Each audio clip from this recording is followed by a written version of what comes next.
Quem diabos és tu?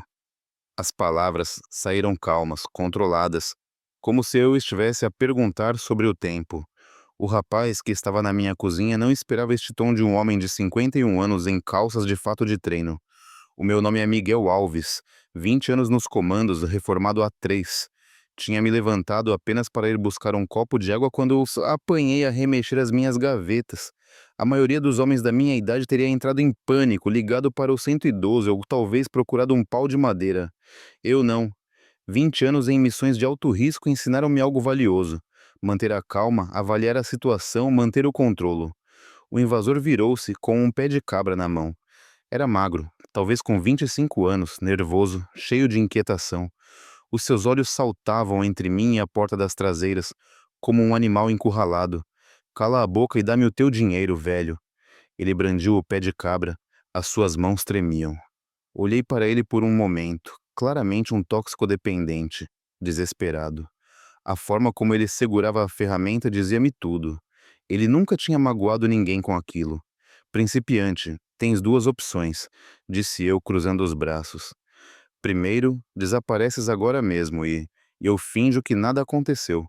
Ou segundo, tentas terminar o que vieste fazer e vais sentir as consequências. Ele riu-se. A sério? Achas que me consegues parar, velho? Eu tenho uma arma.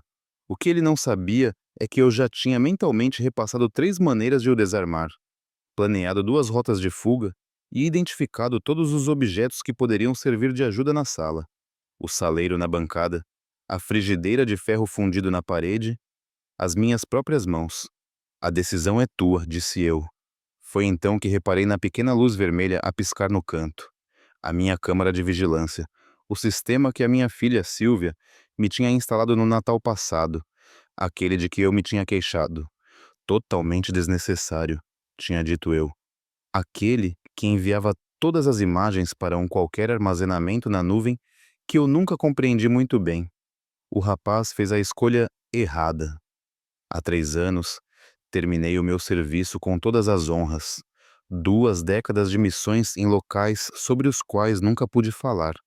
A minha esposa, Mariana, tinha morrido de cancro há 5 anos, e depois do funeral, a casa em Coimbra tornou-se demasiado grande, demasiado silenciosa. A Sílvia, entretanto, vivia em Faro. Preocupava-se com o pai idoso a viver sozinho. Na sua última visita, ela tinha instalado as câmaras, juntamente com uma daquelas campainhas inteligentes e sensores de movimento que eu nunca quis. Pai, tens de te manter ligado ao mundo, disse ela. E se acontecer alguma coisa, eu deixei-a fazer o que queria. Depois da morte da Mariana, a Sílvia tornou-se a minha âncora para a vida civil. Ligava todos os domingos, enviava encomendas com comida de que eu não precisava e tratava-me como se eu fosse frágil. Eu não era frágil. Eu era cauteloso. A vizinhança tinha mudado desde que nos mudamos para cá há 20 anos. Famílias jovens substituíram os reformados. Novas construções surgiram onde antes havia casas antigas. E a criminalidade começou a infiltrar-se. Assaltos, principalmente por jovens à procura de dinheiro rápido para drogas. A dona Gabriela Martins, a vizinha do lado, tinha sido assaltada 2 vezes no mês passado. Levaram-lhe a televisão, joias que o marido lhe tinha deixado. Ela tinha me pedido para eu ficar de olho, porque a Mariana, em festas de rua antigas, tinha contado que eu tinha um passado militar. Eu tenho o sono leve, disse-lhe eu, e eu. Não se preocupe. O miúdo na minha cozinha representava tudo que estava errado com esta geração. Sem respeito, sem disciplina. Provavelmente pensou que um homem velho sozinho era uma presa fácil. Estava prestes a descobrir o contrário. O meu treino militar nunca me abandonou completamente. Mesmo na reforma, mantive-me em forma, aprimorei os meus reflexos. A memória muscular de 2 décadas em combate não desaparece só porque se tira a farda. Tinha vivido situações em que frações de segundo decidiam entre a vida e a morte. Este jovem assustado com o seu pé de cabra não era um adversário real. Era um problema que precisava de ser resolvido de forma rápida e eficiente. O que eu não sabia era o quanto a resolução deste problema iria mudar tudo. Como um único momento de treino aplicado poderia criar ondas que eu nunca teria esperado. Como a minha reforma tranquila se tornaria tudo menos tranquila. A luz vermelha da câmera continuava a piscar, gravando tudo.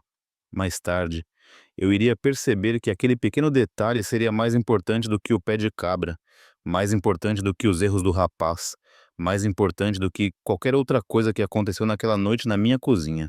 O rapaz fez o seu movimento.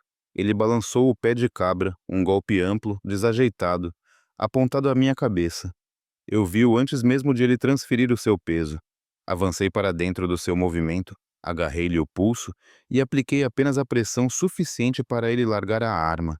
O pé de cabra bateu com estrondo nos azulejos, um ponto final que encerrava a sua carreira criminosa. Num movimento fluido, eu tinha-o virado de barriga para o chão, com o braço imobilizado nas costas, torcido de uma forma que doeria se ele resistisse. Não te mexas, disse eu em voz baixa. Acabou. Ele arfava contra os azulejos frios. Todo o incidente durou talvez 10 segundos. 20 anos de treino condensados num único momento perfeitamente executado. Não o suficiente para o magoar a sério. Apenas o suficiente para acabar completamente com a ameaça. Partiste-me o braço, ofegou ele. Não, mas é o que vai acontecer se continuares a mexer-te. Com a mão livre, peguei no meu telemóvel e marquei o 112. Mantive a pressão na sua omoplata para manter o controlo. Central de emergência, qual é a sua emergência? Aqui é Miguel Alves, Rua dos Chopos 412, em Coimbra. Imobilizei um assaltante. Preciso da polícia imediatamente. Está ferido, senhor Alves? Negativo. O suspeito está imobilizado. O rapaz tentou soltar-se. Aumentei ligeiramente a pressão e ele ficou logo quieto outra vez. Mantenha-se na linha. Uma patrulha está com a caminho. Enquanto esperávamos, observei o jovem debaixo de mim. Tiago, segundo a carteira que lhe tinha caído do bolso. Tiago Costa, 24 anos. Fotos de uma namorada, talvez uma irmã. Uma vida que se ia tornar significativamente mais complicada. Tiveste uma escolha, disse-lhe eu. Podias ter recomeçado, simplesmente parado, mas escolheste este caminho. Eu precisava do dinheiro meu, estou doente. Toda a gente tem problemas, mas a maioria não invade a casa dos outros para os resolver. Quando as sirenes se tornaram tão altas que acordaram toda a vizinhança, vi luzes a acenderem-se e cortinas a moverem-se. A luz da porta da dona Gabriela Martins, o jovem casal 3 casas abaixo. Havia movimento por todo o lado. No dia seguinte, todos saberiam do assalto. Os agentes que chegaram trabalharam de forma profissional e eficiente. Detiveram o Tiago, apreenderam o pé de cabra como prova e pediram-me a minha declaração. Trabalho de rotina, exceto pelo comentário final do inspetor Tiago Almeida. Bom trabalho, senhor Alves.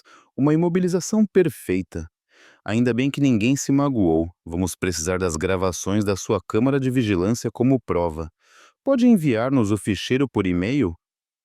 Eu assenti, embora não soubesse exatamente como aceder aos ficheiros. A tecnologia nunca foi o meu forte. Depois de eles saírem com o Tiago, fiquei sozinho na minha cozinha silenciosa. A adrenalina começou a diminuir lentamente. A luz vermelha da câmara tinha parado de piscar. O que quer que tivesse sido gravado estava agora algures numa nuvem digital e em breve faria parte de um processo no Tribunal de Coimbra, que provavelmente terminaria num acordo com o Ministério Público.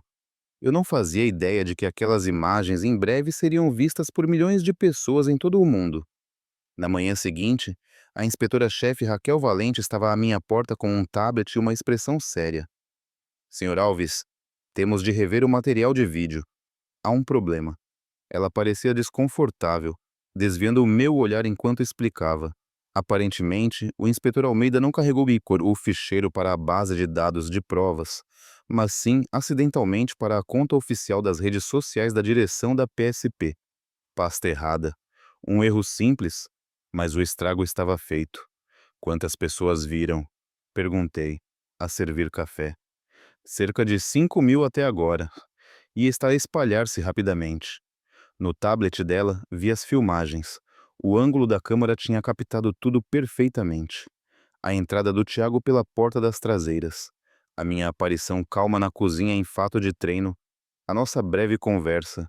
O seu ataque falhado. A minha defesa e a rápida imobilização. Isto é material de prova num processo criminal, disse eu. Deveria ser confidencial. Absolutamente. Estamos a tentar que seja apagado, mas assim que algo está na internet, ela não precisou de continuar. Eu percebi. O vídeo já estava fora de controlo, a espalhar-se por plataformas mais rápido do que se podia intervir. O meu telefone tocou naquela mesma tarde. Canais de televisão regionais queriam entrevistas. A dona Gabriela ligou para saber como eu estava. E a minha filha Silvia, de Faro, completamente transtornada. Pai, estás bem? Alguém partilhou um link no Facebook. És mesmo tu? Estou bem, querida. Foi só um assalto. Resolvido. Resolvido? Pai, tu parecias um herói de ação. O pobre coitado nem soube o que lhe aconteceu. À noite, o vídeo já tinha sido partilhado mais de 100.000 vezes. Os comentários oscilavam entre admiração e crítica. Alguns chamavam-me herói, outros acusavam-me de usar violência excessiva. Mas a maioria sentia-se simplesmente entretida a ver um ladrão ser dominado por um reformado em fato de treino. O defensor público do Tiago contactou-me ainda naquela noite. Queria saber mais sobre o meu passado, à procura de pontos fracos. Mantive-me factual. Invasão de domicílio qualificada, legítima defesa, violência mínima, procedimento padrão. O que não era padrão era a crescente atenção na internet. Alguém tinha identificado o Tiago noutras gravações das câmaras da vizinhança. Em breve, a sua foto policial apareceu ao lado do vídeo e ele tornou-se o meme da internet. O pior ladrão de todos os tempos. Tentei ignorar. Fui às compras da semana como sempre. Corri no parque de manhã. Tomei café com velhos camaradas na Liga dos Combatentes. Mas onde quer que eu fosse, todos me reconheciam. Empregados de loja, outros corredores, até o carteiro queria apertar minha mão. Foi impressionante, senhor Alves. O tipo não teve a menor hipótese, mas tudo aquilo parecia errado. Durante 20 anos, trabalhei em áreas onde o sucesso significava que ninguém sabia o teu nome, onde as melhores missões eram aquelas de que ninguém nunca ouvia falar. E agora, o meu rosto estava associado a um vídeo viral. O meu momento privado tinha se tornado entretenimento público. O advogado do Tiago tentou acusar-me de ofensa à integridade física, mas o Ministério Público analisou o vídeo e rejeitou tudo imediatamente. Um caso claro de legítima defesa contra um agressor armado. Mas a vitória legal parecia vazia. A verdadeira batalha estava a ser travada na internet, onde eu não tinha controle sobre a narrativa. O rapaz tinha tomado uma decisão estúpida naquela noite. Tinha escolhido a casa errada, ameaçado o homem errado e sofrido a consequência imediata. Mas agora, a sua estupidez estava a ser transmitida para o mundo inteiro. E de alguma forma, eu tinha me tornado a personagem principal de um espetáculo para o qual nunca me candidatei. A ironia não me escapou. O Tiago tinha entrado na minha casa para roubar algo. Em vez disso, roubou-me o meu anonimato, a minha reforma tranquila, a minha vida pacífica. O vídeo que o deveria incriminar também me tinha condenado a uma vida de atenção indesejada. 2 semanas depois, os números eram estonteantes, 15 milhões de visualizações em todas as plataformas. O vídeo tinha sido remixado, comentado, analisado por todos, desde instrutores de autodefesa a apresentadores de talk shows. A inspetora-chefe Valente apareceu novamente à minha porta com novidades, e não eram boas para o Tiago.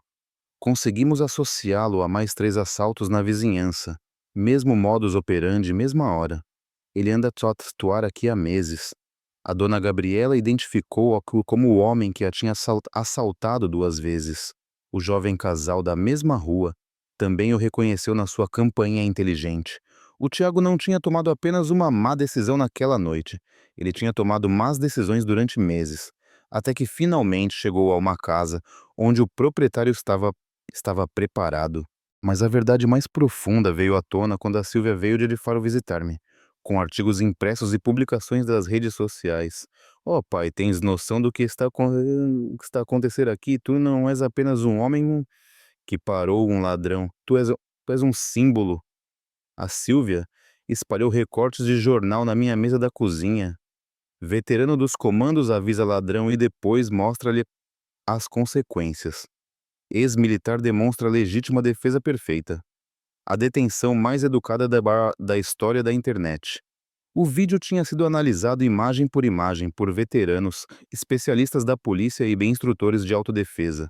Elogiavam a contenção, a precisão, a forma como eu dei ao Tiago todas as oportunidades para sair de casa antes de usar a força. O que me incomoda, disse eu a Silvia, é que toda a gente está a celebrar. Para milhões, este pior momento na vida de um jovem tornou-se entretenimento. Talvez seja esse o objetivo, pai, respondeu ela. Talvez outros que estejam a planear um assalto pensem duas vezes quando virem o que aconteceu ao Tiago. Ela não estava errada, mas eu não gostava dessa ideia. Tinha entrado para as Forças Armadas para servir o meu país, não para me tornar uma história de dissuasão ou uma sensação da internet. A verdadeira reviravolta aconteceu quando a inspetora-chefe Raquel Valente ligou. Tinha novidades sobre o passado do Tiago. Ele não era apenas um jovem desesperado a precisar de dinheiro para drogas. Era um reincidente e tinha como alvo específico os residentes mais velhos, porque os considerava alvos fáceis. Ele tinha uma lista, explicou ela. Casas de pessoas idosas, a maioria a viver sozinha. A sua morada estava lá, juntamente com outras 12 na vizinhança. Não foi um acaso, Sr. Alves. Foi premeditado. Isso mudou tudo. O Tiago não tinha tropeçado na minha casa por desespero. Ele tinha me escolhido deliberadamente como vítima por causa da minha idade e da minha situação de vida. Ele tinha calculado que eu estaria indefeso, uma presa fácil. Mas o vídeo mostrava outra coisa, que as suposições sobre idade e fraqueza podem ser perigosamente erradas. O Tiago tinha aprendido essa lição da maneira mais difícil, e milhões de pessoas estavam agora a aprendê-la com ele. Do meu tempo nas Forças Armadas, eu sabia. A recolha de informações é crucial para o sucesso de uma missão. O Tiago falhou na tarefa mais básica. Ele viu um homem de 51 anos a viver sozinho e tirou conclusões erradas. Nenhuma pesquisa, nenhum cenário ponderado, nenhuma preparação para a resistência. O seu fracasso não foi apenas tático, foi estratégico. E agora, esse fracasso estava a ser exibido mundialmente, como uma lição sobre como não escolher as vítimas. De repente, entendi por que é que o vídeo comovia tantas pessoas. Não era apenas entretenimento, era justiça, precisa como um problema de matemática, com uma eficiência de manual. Antes de continuarmos, subscreve o nosso canal e escreve nos comentários de que cidade estás a ver. As pessoas ansiavam por clareza num mundo cada vez mais complexo. O Tiago tinha apostado tudo numa equação simples. Homem velho mais casa isolada é igual a dinheiro rápido. O vídeo mostrava exatamente como essa equação podia estar errada. A audiência em tribunal foi numa terça-feira de manhã, em março. O tribunal de Coimbra estava cheio, não apenas com os espectadores habituais, mas com pessoas que vieram de propósito por causa do vídeo. Lá fora, as equipas de filmagem dos canais locais estavam montadas, como se tratasse de um grande julgamento. Eu vesti o meu melhor fato, o mesmo que usei no funeral da Mariana. Azul escuro, conservador, apropriado para ocasiões sérias. A Silvia veio de propósito de faro e sentou-se na primeira fila, logo atrás da mesa do Ministério Público. O Tiago parecia mais pequeno do que eu me lembrava do chão da minha cozinha. Fato de treino da prisão, algemas, uma postura que só meses de prisão preventiva podem criar, e o conhecimento de que o teu pior ato está a ser reproduzido em todas as televisões e telemóveis na prisão. A procuradora do Ministério Público exibiu o vídeo na sala de audiências. Embora eu já o tivesse visto dezenas de vezes, no grande ecrã parecia diferente, mais oficial. O som estava mais nítido. A minha voz calma contrastava fortemente com as exigências agressivas do Tiago. O arguido invadiu a casa do Sr. Alves, armado com um pé de cabra, explicou a procuradora ao juiz. Quando lhe foi dada a oportunidade de sair pacificamente, ele escolheu a violência. O vídeo mostra claramente que o Sr. Alves usou apenas o mínimo de força necessária para se proteger a si e a sua propriedade. O defensor público do Tiago tentou o impossível. Falou de desespero, toxicodependência, risco de ficar sem abrigo. Tudo provavelmente verdade, mas nada disso justificava a invasão armada de casas habitadas. Quando fui chamado a depor, mantive-me factual. Dei-lhe duas opções claras: sair pacificamente ou arcar com as consequências. Ele decidiu atacar-me com o pé de cabra. Apenas apliquei a força necessária para parar o perigo. A força que usou foi excessiva do ponto de vista militar? Perguntou a procuradora. De todo. Eu poderia tê-lo ferido gravemente se essa fosse a minha intenção. Em vez disso, imobilizei-o até a polícia chegar. Procedimento padrão. O advogado de defesa tentou retratar-me como uma espécie de justiceiro, mas o vídeo não lhe deu hipótese. Tudo estava documentado. O meu aviso, a decisão do Tiago de atacar, a minha reação controlada, que acabou com o perigo sem causar ferimentos graves. O momento mais impressionante veio quando o meu próprio Tiago subiu ao banco das testemunhas. O seu advogado provavelmente desaconselhou-o, mas ele quis falar. Eu estava desesperado, disse ele, a olhar para as mãos. Precisava de dinheiro para o meu vício. Pensei que ele me daria simplesmente a carteira e o relógio. Um homem velho, sozinho em casa. Não esperava. Não pensei que ele fosse lidar com a situação de forma tão profissional, como se fosse apenas mais um dia de trabalho. A sala de audiências ficou em silêncio absoluto. Até o Tiago parecia compreender o absurdo da sua situação. Tinha invadido a casa de um homem que estava preparado precisamente para uma situação como aquela, e ainda por cima tinha o seu fracasso deu documentado para o divertimento de milhões de espectadores. O juiz Rui Gonçalves foi minucioso na sua fundamentação da sentença. Senhora Costa, naquela noite, o senhor tomou uma série de decisões extremamente más. Escolheu deliberadamente um residente idoso porque o considerou indefeso. Levou uma arma para a casa dele. Quando teve a oportunidade de sair sem consequências, optou pela violência. As imagens de vídeo mostram inequivocamente que o senhor Alves reagiu de forma apropriada à sua ameaça. O Tiago foi condenado a 3 anos de prisão a cumprir no estabelecimento prisional de Coimbra, para além de indenizações pelos outros assaltos que lhe foram provados. Mas para mim era claro. A verdadeira pena ele já estava a cumprir, dia após dia, em cada ecrã onde as pessoas viam a sua queda monumental. Quando a sessão foi encerrada, o Tiago olhou para mim diretamente pela primeira vez, sem raiva, sem desafio, apenas o reconhecimento vazio de um homem que tinha apostado tudo e falhado redondamente. 3 meses após a sentença do Tiago, veio a última onda de atenção. O programa Praça da Alegria, da RTP, pegou na história. Fui entrevistado por satélite a partir de um estúdio regional da RTP em Coimbra. Senhor Alves, o seu vídeo já foi visto mais de 50 milhões de vezes em todo o mundo. Qual é a sua mensagem para as pessoas que talvez estejam a pensar em assaltar casas? Olhei diretamente para a câmera e pensei na dona Gabriela, em todas as pessoas idosas que vivem com medo constante de se tornarem vítimas. Façam uma escolha diferente. Toda a gente passa por momentos difíceis, por situações complicadas, mas invadir a casa de alguém, ameaçá-lo no seu próprio refúgio, isso ultrapassa uma linha. E nunca se sabe quem está do outro lado dessa linha. O apresentador sorriu. Arrepende-se de ter avisado o Tiago naquela altura? De modo algum. Toda a gente merece a oportunidade de fazer a escolha certa. Ele teve essa oportunidade.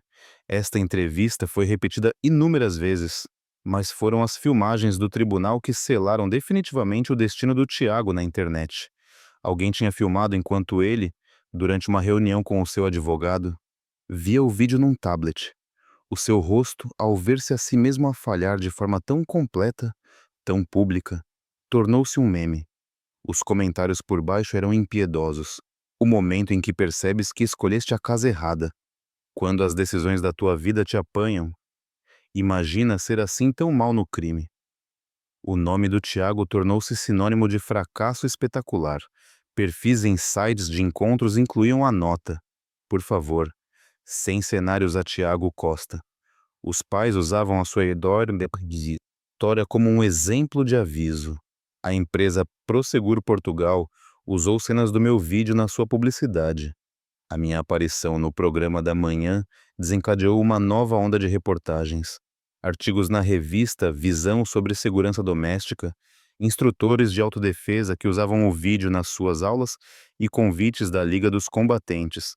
onde falei sobre preparação e consciência situacional. Mas o momento mais gratificante veio 6 meses depois. A inspetora-chefe Raquel Valente ligou-me. Os assaltos na sua vizinhança diminuíram 60% desde o seu vídeo, relatou ela. Espalhou-se a notícia de que os residentes talvez não sejam tão indefesos como os criminosos supõem. O Tiago tinha tentado roubar uma única casa e acabou por tornar todas as casas da zona mais seguras. O seu fracasso tornou-se a proteção de todos. A vida do Tiago, após a pena de prisão, foi uma lição sobre as consequências duradouras da humilhação digital. As candidaturas de emprego eram imediatamente rejeitadas assim que o registro criminal revelava o seu nome. Os senhorios recusavam-se a alugar um apartamento a alguém cujo rosto estava inseparavelmente ligado à incompetência criminosa. As relações falhavam logo no início, porque uma rápida pesquisa na internet revelava o seu vídeo mais embaraçoso. As suas relações familiares desmoronaram-se sob o peso da vergonha pública. Os pais tiveram de se explicar a vizinhos e colegas que falavam sobre o pior ladrão mais famoso. A irmã mudou o apelido e mudou-se para os Açores para escapar à ligação. Até parentes distantes tinham de explicar o seu parentesco com ele sempre que o vídeo ressurgia. O Tiago tentou refazer a sua vida várias vezes, mas a sua pegada digital tornava uma segunda oportunidade quase impossível. Cada emprego, cada casa, cada relação, tudo era destruído assim que o reconheciam do vídeo. Finalmente, desistiu de ficar em Portugal continental e mudou-se várias vezes, mas a sua reputação seguia-o para todo o lado. A sua história tornou-se matéria obrigatória em seminários de direito, um exemplo de como a má seleção de alvos e o mau planeamento podem ter consequências muito para além de uma pena judicial. O vídeo teve um efeito dissuasor sobre outros potenciais criminosos, que perceberam que não se deve subestimar as vítimas, porque uma única decisão errada pode levar a uma humilhação pública que dura mais do que qualquer pena de prisão. Entretanto, recebi das mãos do presidente da Câmara de Coimbra, Nuno Carvalho, um prêmio de mérito cívico, numa cerimônia onde vizinhos agradecidos mostraram o seu alívio por alguém com a minha experiência e atitude de viver entre eles. A dona Gabriela, entretanto, tinha criado uma vigilância de vizinhança informal, inspirada pela constatação de que a preparação e a atenção podem transformar potenciais vítimas em defensores determinados. Às vezes, a forma mais eficaz de justiça não vem da vingança, mas de deixar as pessoas arcarem com as consequências naturais das suas próprias decisões tolas. O que terias feito no lugar do Miguel? Escreve nos comentários abaixo e diz-nos também de que cidade estás a ver. Subscreve o nosso canal para não perderes nenhuma nova história e partilha este vídeo com um amigo que talvez esteja a passar por algo semelhante. Juntos, aprendemos como os erros se transformam em lições.